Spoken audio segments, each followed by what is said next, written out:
So recently you might have heard that Apple halted sales completely on its Apple Watch Ultra 2, its Apple Watch 9 and its refurbed Apple Watch 8. Now there has been an ongoing court case recently over its blood oxygen sensor, which it lost. Apple actually took these devices off sale before it actually needed to.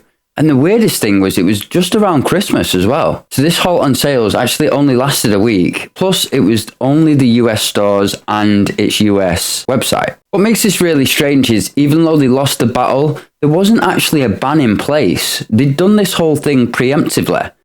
But they did this right before Christmas and it just didn't really make sense to me. Because the only day it was actually banned was a day that the stores weren't open anyway. Because on the 27th of December, they actually won an appeal. Now this allowed them to continue selling the Apple Watches until the 12th of January. So what's going to happen on the 12th of January? So the reason for the ban in the first place was because of a patent infringement against Maximo for the blood oxygen sensor. So on the 12th of January, the government is going to decide whether it's going to allow the sales of Apple Watches to continue based on a redesign. Now, the details of the redesign have not actually been released to the public, but I would probably hazard a guess that the redesign is probably going to be based on a software block of that hardware, rather than removing the hardware altogether. With the current design, the heart rate monitor and the ECG are kind of all incorporated together with the blood oxygen sensor. So a software block would still allow you to actually use these other features. So what happens if the government upholds the ban?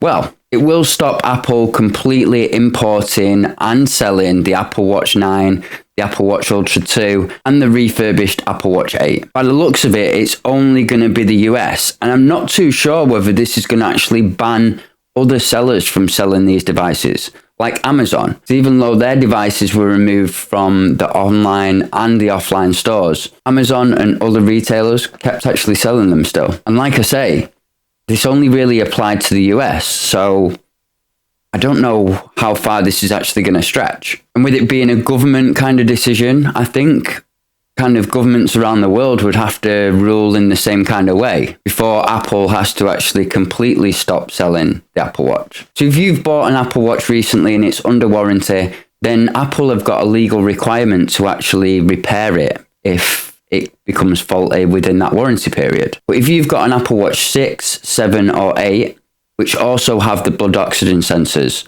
and you want to have an out of warranty repair, let's say a battery or a screen issue occurs and you want to pay for a repair, you're not going to be able to have that repair done. Not by Apple anyway. But the strange thing is, if this ban goes through, all is not lost at that point. The Biden administration has actually got the power to completely overrule this ban and stop it happening. And it's actually happened before. President Obama actually overturned a ban which related to iPhones and iPads in 2013 because of a Samsung patent infringement. The difference with this is that the iPhone and the iPad have a massive economic kind of impact on the US. So the Biden administration might not be as upfront at getting this overturned because the Apple Watch just doesn't have that kind of impact economically. So there you have it. You're up to speed now, and it's not going to be long before we find out if time is actually running out for the Apple Watch. Thank you very much for watching this video. Please subscribe, comment if you've got anything to say about this or have missed any details out here, and I'll see you in the next one.